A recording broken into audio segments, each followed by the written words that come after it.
the Equestrian Canada Equest National Health and Welfare Call. My name is Dr. Bettina Bobsine. I'm the co-chair of the Equestrian Canada Health and Welfare Committee, along with Dr. Wayne Burwash. This call takes place monthly and is open to anyone in the horse industry. The call was developed to increase information sharing within the horse industry in Canada on all topics related to equine health and welfare. Please note that this call is recorded and will be posted on EC's website along with previous calls. Links related to the call can be found in the same location. Because the call is recorded, we will hold questions until the end as the questions are not recorded. We have muted the lines to avoid background noise. If you wish to unmute to ask a question at the end of the call, please press the unmute button on your screen. We have 3 speakers today. The first is Kristy House, who's the Manager of Welfare and Industry at Equestrian Canada. Kristy will provide an update on the welfare and industry portfolio. Kristy has been working on a variety of high-level projects that are of interest to horse owners and riders across the country. Kristy, on to you.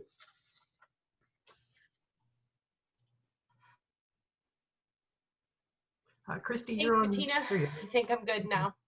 So I don't want to hold up the other speakers. I just wanted to give a brief overview that there has still been a lot of work going around in the background for both the health and welfare and the industry portfolio. And with the COVID-19 pandemic, I'm not going to say going away, but becoming a bit of the new normal, we've gotten into a new routine within operations, and we've been able to get back to some of the projects that we were working on before COVID-19 kind of began in March. So we are continuing the development of the animal care assessment program based on the Equine Code of Practice. The working group has been hard at work to establish both how compliance will be assessed, as well as developing the manual and materials required for the on-farm training and teaching compliance. So we're very happy with the progress that that project has made, and it's very much gotten back into development over the past couple weeks. We're hoping to have more information on that related to the release and the launch of the program in the new year, but are moving quite along with the development, and we'll be quite excited to launch the program when it's done. In regards to the Equine ID and Traceability Program, we were able to go through the RFP process that ended late in March to find a service provider. We have done the assessment and have made a recommendation to the Board of Directors of Equestrian Canada for who will provide the national data sharing platform for Equestrian Canada, and hope to see a resolution come through the board on their August 17th meeting that will help us to kick off a discovery phase and begin to develop the business rules document and how we move ahead with the project. So we will be making an announcement once a decision has been made, and full steam moving into stakeholder engagement and bringing in all the affected parties to start to begin to look at what we need in terms of outcomes. The other initiative that's been working on the industry side of things is the ongoing engagement with the Agriculture and Agri-Food Canada at the federal level to address the impacts of COVID-19 to the industry, and that's been moving well, and we are now working with some of the provincial provinces who are looking to step up and get involved in the agri-recovery program to help address some of these issues, as well as we're working on the long-term strategy. The federal government has engaged with the CRA to help look at those taxation and legislative issues that are impacting the industry, and we're very happy with the collaboration that's going on federally to be able to move ahead on some of these issues. I think for the most part that covers the main topics. Bettina, if you don't mind just giving an update on what the Health and Welfare Committee's been up to as the co-chair, and then I think we can pass it over to Allison.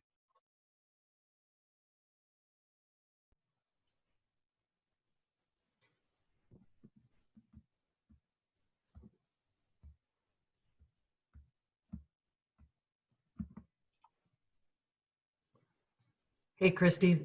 Okay. So the Health and Welfare Committee has been busy working on a variety of projects.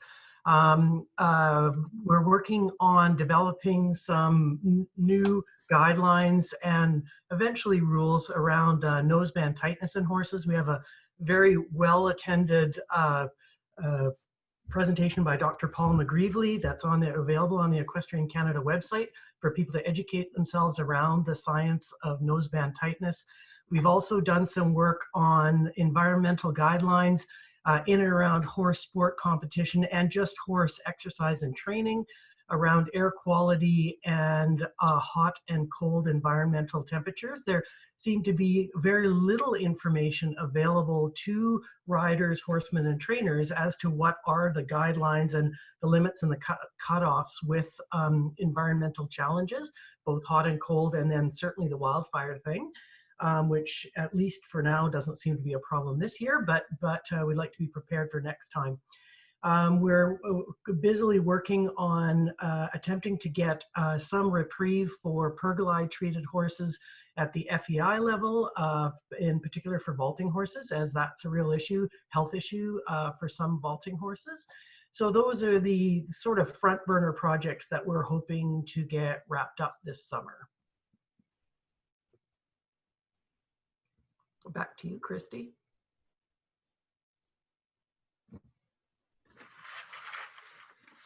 Thanks, Bettina. I think that pretty much covers it. If you wanted to just give Allison an introduction into... Absolutely, and just wanted to take a moment, Kristy, to thank you for all your work on those big projects that have been going on for a long time, and it'll be great when we get them wrapped up. So that's wonderful. Our next speaker is Dr. Alison Moore, who will be providing an update from the Ontario Health Network. Dr. Moore will be no stranger to many of our listeners. She's a specialist veterinarian who holds the unique distinction of being board certified in both large animal internal medicine and veterinary sports medicine and rehabilitation. Dr. Moore is providing an update from the Ontario Animal Health Network. Dr. Moore, over to you. Thanks, Bettina. So just to remind people what the Ontario Animal Health Network is, so it's a group of practitioners. So we have 4 practicing veterinarians on our network. Presently, they are Dr. Melissa McKee, Dr. Jessica Peatling, Dr. John Donovan, and Dr. Drew Honeysett, and they represent different areas of the province. Dr. Peatling represents the racing industry because it is a pretty big economic sector. We also have Dr. Memo Arroyo from the Ontario Veterinary College, myself, and Dr. Tim Pasma, who's an epidemiologist at OMAFRA. So we meet quarterly. So I'm just going to discuss a few things from our most recent teleconference call. So that's what we do every quarter. We meet via teleconference call. And previous to our meeting, we send out a survey of practicing veterinarians, get their feedback on what they've been seeing during the quarter. And if they've really been seeing anything on the increase and even the decrease or anything unusual. So this has been an unusual year, as most people can attest. And for much of the end of the first quarter, beginning of the second quarter, most veterinarians, or all veterinarians, were on essential services only, which for many were emergency. It did depend a bit on what people did for a living. So what they saw was probably a little bit different than what they've typically been seeing. So we didn't have any reported serious issues, although I'll get into a couple of the disease issues that we did have. But majority of the veterinarians were really citing skin issues for the quarter of April, May, June.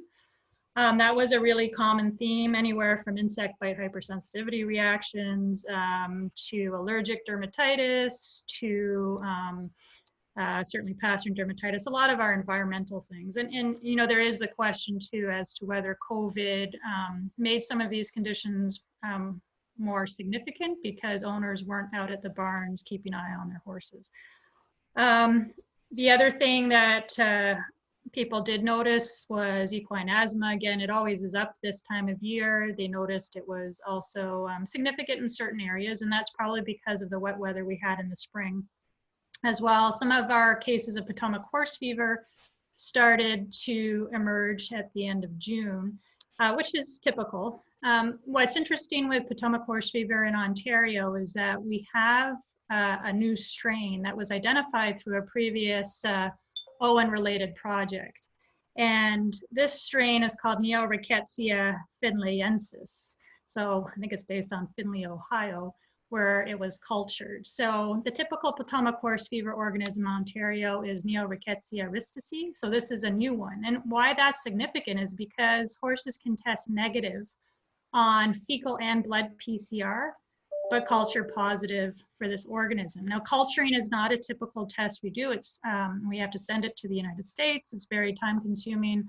And usually the horses have already been treated before we ever get any results. But knowing that we have a different species, particularly in the eastern end of the province, is very relevant, and we'll hopefully be doing some more work on improving diagnostics related to that strain.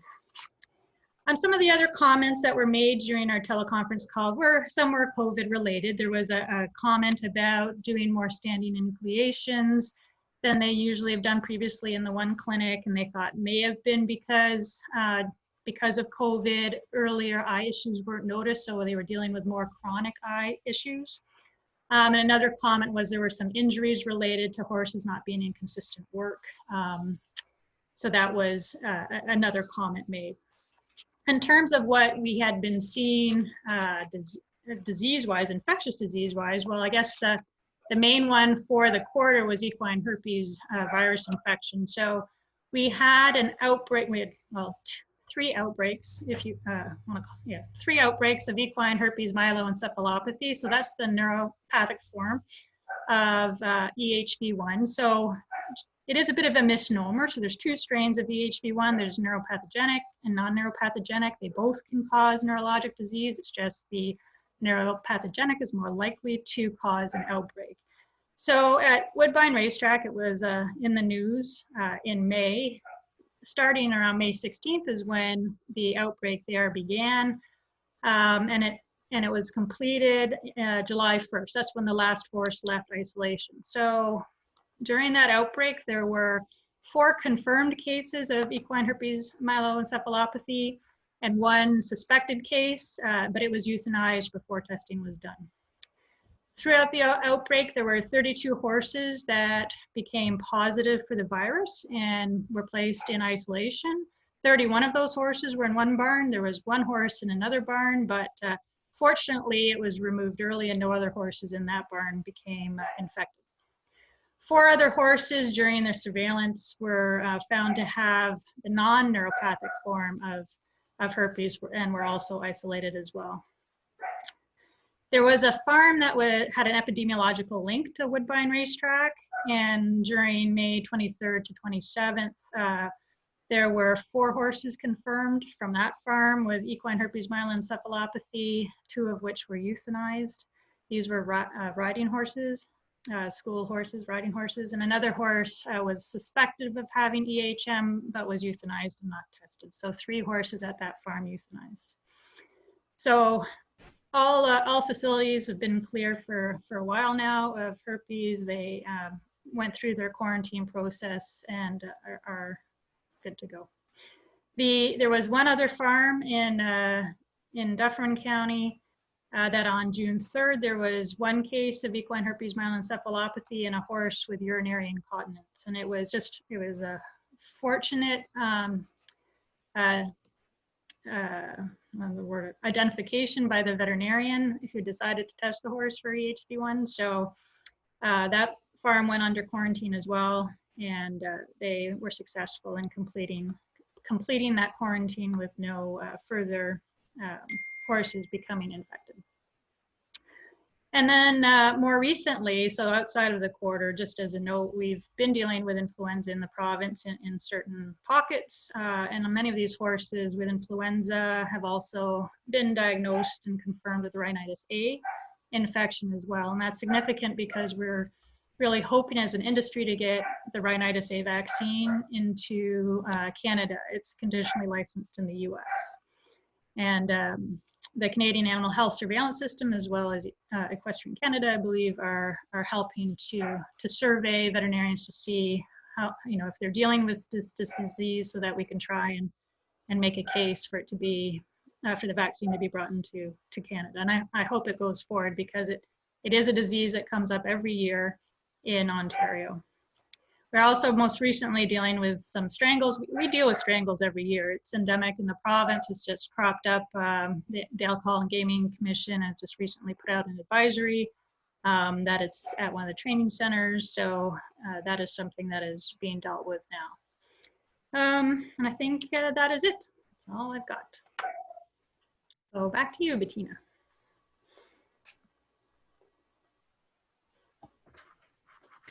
Thank you very much, Dr. Moore. There's obviously lots going on there, and we certainly appreciate you bringing us up to date on that, particularly interested about the rhinitis vaccine. That's an interesting project. Our final speaker today is Dr. Peter Timoney. Dr. Timoney is a native of Dublin, Ireland. He received his veterinary degree with honors from the National University of Ireland, Master of Science from the University of Illinois, and a PhD from the University in Dublin. He is a fellow of the Royal College of Veterinary Surgeons. He's held appointments at the Irish Department of Agriculture's Veterinary Research Lab in Dublin, Cornell University, and the Irish Equine Center, and the University of Kentucky. Dr. Timoney has been a faculty member in the Department of Veterinary Science, University of Kentucky since 1983, with a specialty in equine infectious diseases, especially equine viral arteritis, contagious equine metritis, equine herpes viruses, and equine encephalomyelitis. He's published extensively in the field and has participated in many national and international scientific and equine industry conferences. He's the past president of the World Equine Veterinarian Association, an OEI design specialist on equine viral arteritis and equine rhinopneumonitis. He is a subject matter expert for the USDA on contagious equine metritis, equine viral arteritis, and Geta virus infection. Dr. Timoney is a past director of the Gluck Equine Research Center and was the chair of the Department of Veterinary Science, University of Kentucky. He is a holder of the Frederick Van Lennep Chair in Equine Veterinary Science. With that impressive resume, we are delighted to have Dr. Timoney on the call today, and he's going to be speaking on the emerging concern that is African horse sickness. Thank you, Dr. Timoney, and please go ahead. Thank you very much indeed. Can you hear me? Yeah, we can hear you great. Great. I wasn't quite sure whether I'd muted myself or whether I was unmuted, to be frank with you. Changing times. Absolutely. We just have to live with them, such as they are. Challenging, certainly. I'm delighted to be on this call and to have an opportunity to discuss a disease that's reared its head again. Certainly not in the Western Hemisphere, but in the old world, so to speak, in East Asia. Major disease event in Thailand earlier this year is a timely reminder for veterinarians, animal health officials, and members of the equine industry of the vulnerability of our national equine population to the potential risk of introduction of a contagious or vector-borne disease.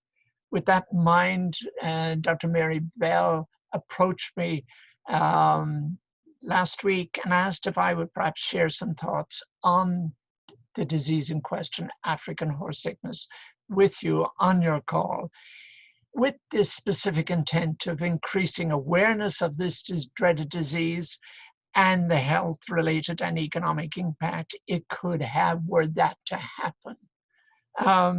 So what I propose doing in my presentation this afternoon is to summarize some of the salient features of African horse sickness for those that are unfamiliar with it or whose knowledge of it perhaps may be a little rusty since going through vet school, before concluding with some words of advice, guidance, and concerns with respect to how best to safeguard our industry against the incursion of this and other transboundary or foreign diseases. And I'm using the word "our" because I'm making no distinction with respect to the equine industry and the respective population, both north of the border in Canada and south of the border in the United States.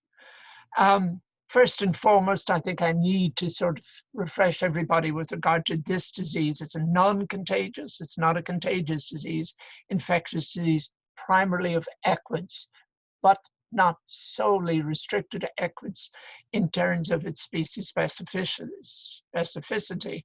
The vector-borne disease, transmitted naturally by species of midges or coelicoides. Causal agent is, as I've already indicated, it's a virus belonging to the Reoviridae family and the genus Orbivirus. For those of you that have an interest in virology, there are two other very well-known viruses belonging to that particular genus, blue tongue and also epizootic hemorrhagic disease of deer. Both diseases do occur. Certainly they occur south of the border in the United States, and in some instances epizootic hemorrhagic disease of deer can cause devastating losses in the natural deer population in the country. There are 9 serotypes of African horse sickness viruses. Each of those serotypes is antigenically distinct, but 2 types, 6 and 9, do share some level of cross-protectivity. The virus itself is remarkably stable, especially under alkaline conditions, and interestingly enough, in unclotted blood, even if that blood becomes putrid, it can persist and remain viable for upwards of 2 years. Unbelievable. The virus itself is, as I say, relatively stable. The virus is endemic in the regions of sub-Saharan Africa. It's not endemic in the Republic of South Africa, but it does occur either seasonally or in epidemic events or occurrences. Those epidemic events or epizootic events tend to be associated over the years, and there's some certainly strong circumstantial evidence to support this. And those years are El Nino years, where the climate, especially in South Africa, where this disease has been studied for many, many years, for way over a century by the late Sir Arnold Tyler, who did some of the earliest work on this disease. But it was recognized way back before the Understeboort Veterinary Institute came into being by the Voortrekkers, by the Dutch, who noted this disease in their domestic horse population. And there were some years where the disease was widespread, caused devastating losses in their population. And some work that was done at the Animal Virus Research Institute at Pirbright, retrospectively going back through the records, and there were some excellent records kept by the Dutch going back to just the turn of the 19th century, clearly showed that the major epizootics of this disease occurred in El Nino years. In other words, the climate was characterized by an extended period of drought conditions, followed by an inordinate rainfall or precipitation. And what you were seeing was an explosion in the vector population. And that vector population during the dry period, water holes dried up, so that the zebra population in South Africa had to travel to what remaining water holes were available to them and congregated at them. And then when the rains came, a number of those zebra that are the natural reservoir of this virus were fed upon by competent species of coelicoides, primarily Coelicoides imicola and Boletinus, and they became infected, and then unfortunately they fed on horses, and the horses then went down with disease and succumbed to it. So those would represent the epizootic occurrences or epidemic occurrences of this particular disease. On infrequent occasions, it's not a disease, even though I've mentioned the natural ecology of it is associated with the climate and the fauna and flora in the in sub-Saharan countries. But there have been occasions when this virus has escaped out of the African continent. Probably the most devastating and the most widespread was between the years of 1959 and 1963, when the disease escaped and went right up through the Middle East, right up as far north as Turkey, as far west as Cyprus, and then went east and went as far east as Pakistan and India. So this is a virus that has the ability to spread and spread with considerable rapidity, given conducive conditions with respect to the vector population. Then it occurred again in 1966 in Spain, and it was reintroduced in 1987, again into Spain. It occurred and was confirmed in Spain between 1987 through 1990, and then in 1989 it spread to Portugal, in the southern part of Portugal, and then between 1989 and 1991 it passed across the Straits of Gibraltar and spread to Morocco. And so clearly here was an extensive occurrence of the disease, and that was due to type 4, serotype 4 virus. It subsequently occurred in Saudi Arabia in 1989, and in the Yemeni Republic, and in Saudi Arabia again in 1997, and in the Cape Verde Islands in 1999. Significant distance off the coast of West Africa, but how the virus got there, we're not absolutely certain. And most recently, it has occurred in Thailand as of earlier this year. So obviously we have a virus that, even though it's domiciled, so to speak, in sub-Saharan Africa, has the ability to spread, given movement of horses, and needless to say, within the Mediterranean basin, if the prevailing winds carry infective coulicoides, it can pass across from the countries in North Africa that may be infected or affected with the disease to the Mediterranean countries in Europe, especially Italy, and needless to say, the countries in the Iberian Peninsula. So a significant disease, and one that we need to be constantly aware of. It's an important OIE listed disease. Its occurrence and suspicion of occurrence must be reported to the OIE within 24 hours. And also, needless to say, within Canada and the United States, this is a disease that has to be immediately reported, both to the provincial or state animal health officials, as well as to the officials in the ministry or indeed the federal government with respect to the United States. As a disease, there are 4 clinical forms. There's a pneumonic, cardiac, mixed, and then finally African horse sickness fever. Incubation period is anywhere between a week and up to 14 days, but it can be as short as even a couple of days in relation to the peracute or acute form, which is invariably associated with the pneumonic form of this disease.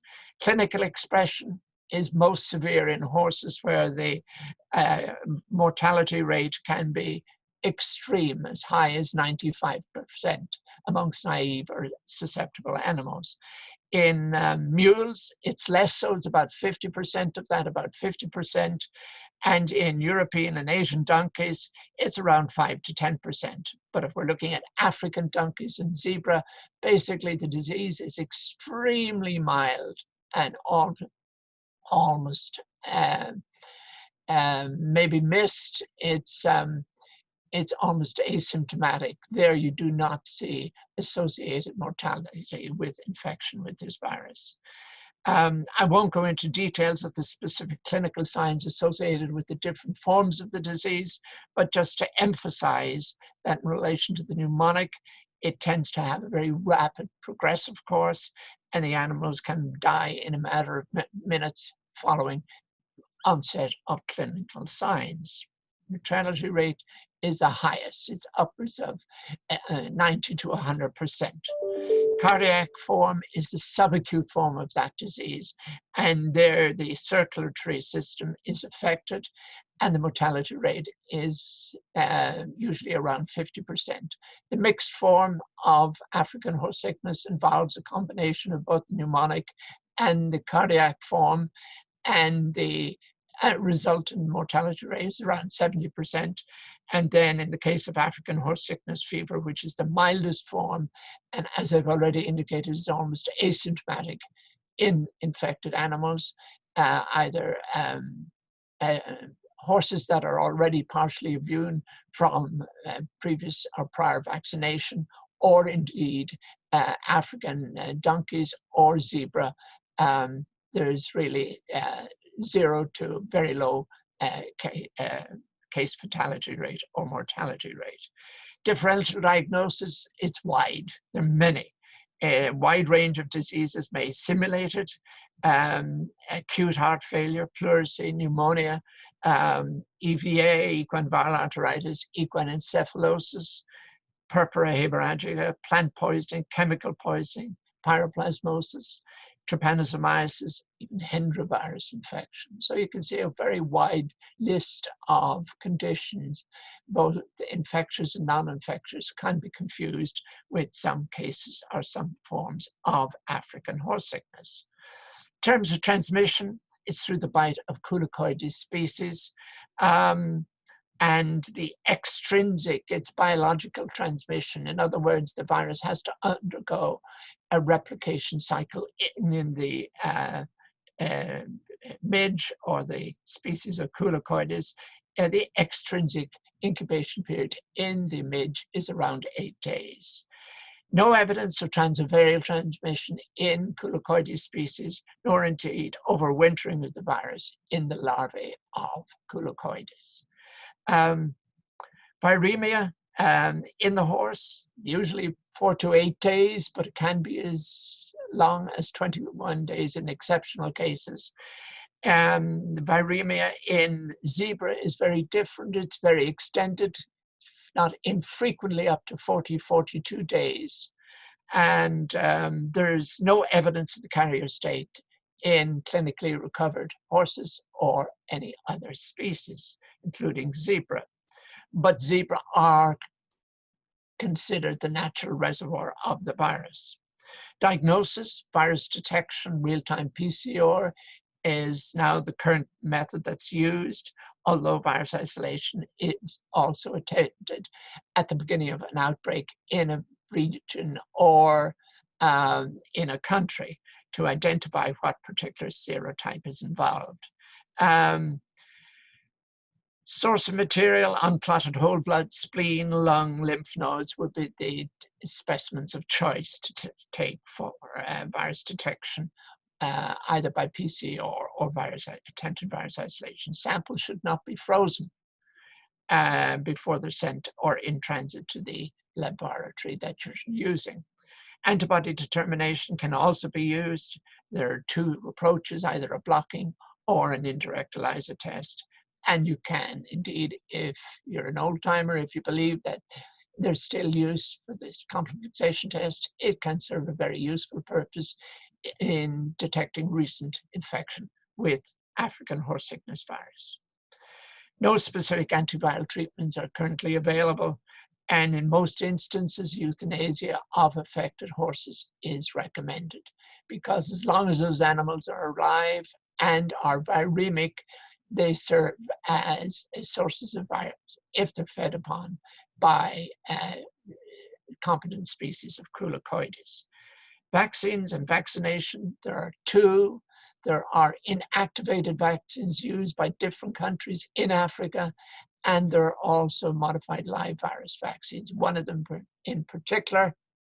And the difficulties are that some countries do not want to use modified live virus vaccines, and vaccination is only carried out in those countries in Africa in which this disease is endemic, or in which it reoccurs every year, as it does in South Africa, where the virus first appears in the northeast, in the Transvaal area, and then spreads down southwards and westwards. And like this year, cases and the disease have occurred in all 9 provinces, including the infected area of the Western Cape province. What else can I say? One of the problems with modified live virus vaccines, and this was not realized until about 3-4 years ago, is that in fact, in instances where the vaccine is used and there is also circulation of field strains of African horse sickness virus, you can get genetic reassortment. And in fact, the outcome of that is that you will not see the classical clinical picture of African horse sickness in horses that are infected with these reassortments of African horse sickness virus. So that is a significant problem. Furthermore, there is no means of differentiating vaccinated horses with the modified live virus vaccine or indeed any of the inactivated vaccines and naturally infected horses. There is not a DIVA vaccine available at this juncture. And that's something that's being called for and is under development as we speak. Controls, enforcement of movement and quarantine controls, absolutely essential in terms of closing down on the virus and on this disease once it occurs. Overnight stabling of horses in vector-proof accommodation, vector control measures, elimination of breeding sites of midges or coulicoides, use of larvicides, insecticides, repellents on horses, and you should engage in twice daily temperaturing of horses to detect whether in fact they possibly are incubating the disease or indeed about to break with it. So much then for a great deal of information, factual information about the disease, I beg your pardon, which I felt it important to share with you initially because, as I say, some of you may be very familiar with the clinical symptomatology of the disease and the disease itself. Some may be vaguely familiar and some people may not be familiar. So to cover all bases, I thought it better to at least go over these primary points about the disease and the causative agent. Since the last report of African horse sickness in Thailand on the 16th of June, the current disease situation there is subject to question. We know at this juncture that as of the 16th of June, the virus was still circulating, 18 weeks after it was first reported on the 24th of February, despite vaccination being implemented on the 19th, 20th of April. So that's a cause for very significant concern. As I've already indicated, this disease has the potential to spread outside of Africa. We may exist in a different hemisphere. We could have said the same about West Nile virus. It was an old world disease for decades and decades and decades, since 1937 when it was first isolated in the West Nile district of Uganda. And then in 1999, we had 7 cases, fatal cases in New York City. How did it get in? Yeah. How did the virus get, African horse sickness virus, get from Southern Africa to Thailand, thousands of miles away? Don't let's kid ourselves. This is a disease that can spread amazingly quickly. If you're in a Mediterranean basin country, you could, if the prevailing wind is going northwards and it's strong, infected midges can be carried and have been carried from infected or affected northern African countries into southern Mediterranean countries in Europe. That risk has been confirmed. Competent species of coulicoides do exist in North America. I can't speak for Canada, but I'm sure you've got midges. There are over 150 coulicoides species in the US. And certainly one of them is extremely important, and that is Culicoides sonorensis, that's shown to be entirely competent to transmit serotype 4 and probably other serotypes of the virus. So that's a risk we face. So, and we also need to look at the track record of preventing and controlling Culicoides transmitted diseases in the US. Track record is poor. We haven't done a good job. We haven't been successful. So if we get this virus into North America, inclusive of Canada and the US, we're going to be faced with considerable problems. Need for greater awareness and familiarity with this disease and other transboundary diseases. This is merely one. It's probably the most dreaded and the most devastating of all. The survey that was carried out by the AAVMC, the American Association of Veterinary Medical Colleges, in 2010, what did they discover? 211 respondents completed the entire course, included a comprehensive questionnaire. 32 chose foreign animal disease as their differential diagnosis, but they didn't mention African horse sickness, although that was the disease that they were was described to them. 43% failed to include African horse sickness amongst the differential. These are among equine practitioners. There's a need for a wake-up call. There are very useful sources of information on African horse sickness. The AAP has recently released guidelines on African horse sickness. It's short, synoptic, but it really covers the gamut of what you need to know. And there's been a podcast recently posted by the Horse and African Horse Sickness, readily available, free of charge, both. There's need for continued active surveillance for this disease and other transboundary diseases. Let's not exclude them. There's a need for rapid reporting of suspicion of disease to state, provincial, as well as ministerial or federal officials. That's essential. If you suspect it, by gosh, you need to immediately impose quarantine on a suspected premises, pending and standstill order on all movements of equids, pending confirmation of a diagnosis by an appropriately qualified lab. Must maintain strict import regulations to prevent this disease being introduced into the country. How could it be introduced? How was it introduced into Thailand? Let's flick back. I mentioned to you that this disease occurred in Spain in 1987 through 1991. It was introduced through the importation of 10 zebra from Namibia into Portugal. They arrived in Lisbon, were transported overland out to a national wildlife park outside of Madrid. A number of them were infected. Viremic, you have Culicoides amicala as far north as Madrid in Spain. It is the standard bearer in terms of transmitting this disease in South Africa. They are duly obliged. Horses were dying. They thought it was a toxin or a plant poison or a chemical poison. They missed the diagnosis initially. At that time, people got afraid. Horses were moved down to the south of Spain.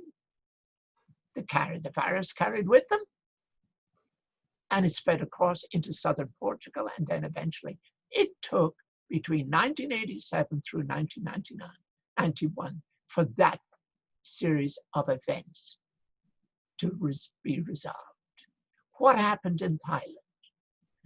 At this juncture, any of you who followed the WAHAN reports published by the OIE, and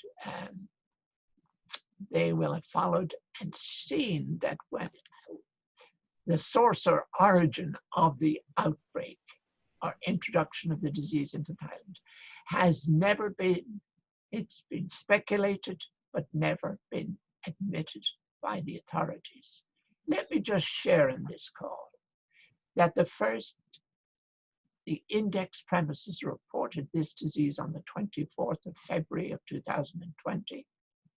A shipment of giraffes and zebra, inclusive of 60 zebra, were imported from an African country, let it be nameless, on the 28th of January, and were taken to a wildlife park / zoo within short distance, physical distance from the index premises. But the authorities have never admitted that that indeed happened. That almost certainly on circumstantial grounds was the source of the virus. Again, what controls do we have over importation of exotic species of equids? Do they slip in under the net? Can they come in south of North America and cross a particular border without illegally? Let's be honest. We have to basically guard and safeguard a very, very extremely valuable population, both in Canada and in the US. We cannot lower our guard. We cannot be complacent. We have no justification for being complacent about this disease, even though it's never been introduced to this juncture into the Western Hemisphere. We could have said the same about West Nile. Let's learn from past experience. Let's familiarize ourselves and those whom we come in contact with, make them aware of this disease and to be on their guard. Vigilance is essential. We must have more active surveillance for this disease and other such transboundary diseases, or else we're going to end up finding ourselves the recipient of more than we want.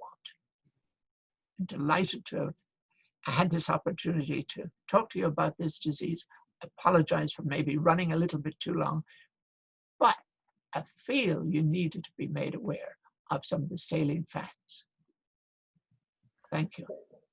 Thank you, Dr. Timoney. I think we can all appreciate now more than ever of the rapidity of spread of viruses internationally, and particularly, as Dr. Moore indicated earlier, we're certainly struggling with vector control when it comes to culicoides across Canada, not to mention climate change issues in and around droughts and then restorative rains. I think all of the factors are in place for us to suffer an incursion of the virus, and you know, let's let West Nile be kind of the shining example of how these things how rapidly things can change.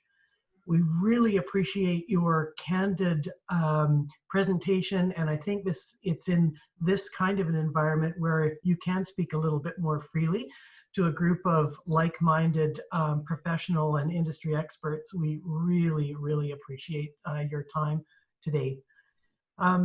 If you are available for questions, this is an opportunity for any questions from our listeners and viewers. Please click your unmute button if you have questions for any of our speakers today.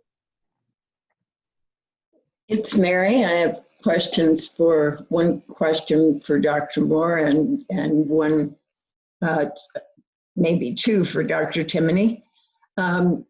Dr. Moore, can you tell me if the horses that developed influenza had been vaccinated for influenza, or had that been missed because of COVID, do you think? Because certainly when I left Ontario, which wasn't very long ago,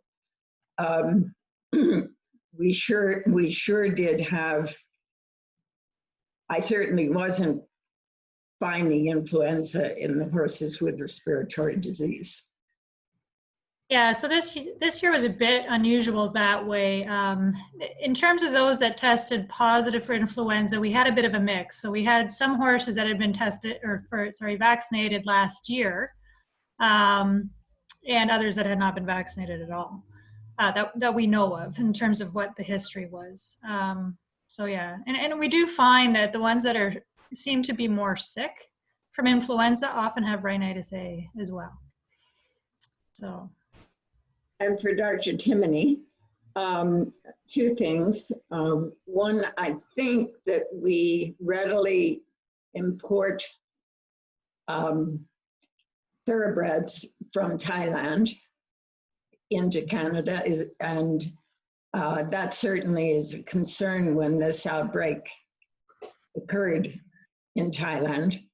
And you have been certainly part of a key part of the group to try to get regulations so that competition horses could travel in a bubble from country to country. The stopper is African horse sickness, isn't it? Absolutely, Mary. We're talking about the high health, high performance animal, and basically driven primarily by the FEI and to a lesser extent by the IFHA, the International Federation of Horse Racing Authorities. But the great fear with regard to horses traveling between countries to compete in various performance events, be they racing or equestrian events, is what are they likely to encounter within the context that that travel has to occur within a 90-day period, and those animals have to return to their country of usual residence within the 90-day period. Is how do you guarantee it? It's very difficult, and it's utterly dependent on certification. And there are 6 diseases that the group that formulated that concept under the aegis of the FEI, or not the FEI, the OIE, identified. African horse sickness was one, glanders was another, Venezuelan equine encephalomyelitis was another, influenza was another, equine infectious anemia was the 5th, and the 6th was equine paraplasmosis. And in each of those, in the case of each of those diseases, you're required to have specific certification confirming that the animals in question were indeed what they were represented to be on their passport. If you couldn't satisfy that, irrespective of the athletic potential of the actual athlete itself, you were not entitled to travel under this particular framework, the HHP framework. And so facilitation went out the door. What we're trying to do is break down barriers rather than establish them or live with them. Why? Because as you're well aware, up to the present time, if you're not dealing with animals of high health, high performance capability, each country will not necessarily accept the certification that the preceding country accepted. They'll say, I want that animal retested for this, that, the other. And that will go on and go on. So if an animal competes in 5 countries, for argument's sake, it has to be bled, and those blood samples has to be tested 5 times for the same diseases. And so what you're trying to do is establish an environment wherein that can be dispensed with, but that's very difficult to do, and get those countries to abide by the context within which you're trying to accomplish that and facilitate movement rather than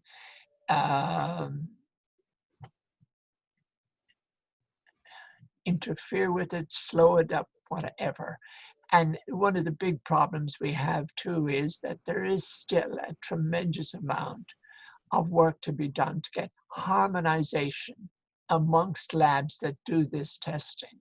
You might say we're all singing from the same page of the hymn book. They're meant to be under the SBS agreement of the WTO and the OIE. That's exactly the mandate that all these countries have signed up for.